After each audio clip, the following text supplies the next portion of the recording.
Hey, good morning sa akong followers diya. So mao na ni ang atong update sa atong 4 months nga alagbati, no. Atong gi-upload nako last 2 months, no.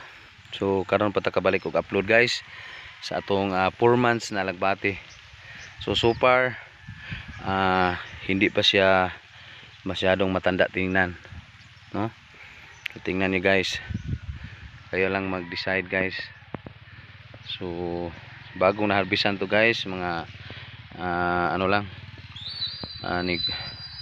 nag-minus yung udlot niya guys, kasi mainit to sa amin.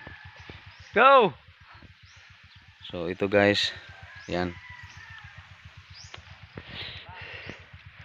So mga 40 kilos lang siguro itong na-harvest natin guys.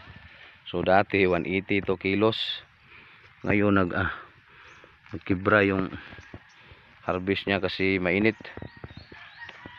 Pero hindi pa siya namamatay guys. Ano pa, siguro next week marami na siyang makukuha guys, kasi nilagyan na natin ng ipot ng manok at saka commercial guys, yung Yara no. Yan. So sa nakikita nyo guys, sa sunod na week guys, parang marami nang ma-harvest natin guys.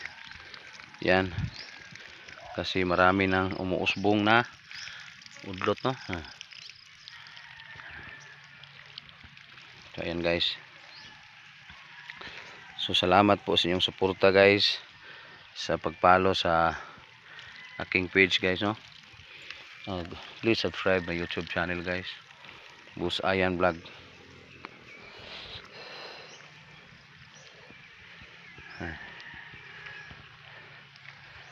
So yan, sa nakikita nyo guys, akin to guys, yung alagbati at saka yung talong natin, no. Mamaya i-vlog ko yan mamaya. So yan.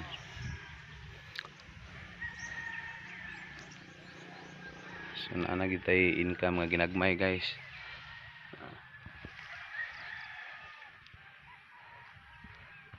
Agaw! Gamay! So yan, nag-harvest pa yung ano natin guys, si Inkuloli, no. So puntahan natin si Inkuloli guys. So dito hindi pa basa, tuyo pa yung lupa kasi wala pa tayo dilig dito. So mamaya madiligan to mamaya. Yan.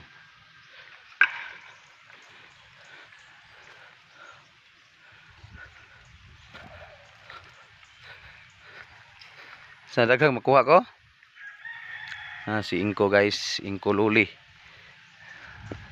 Maraming nakakilala nito guys, kasi heartthrob to dati sa Papan guys. Daghang ma-harvest ko.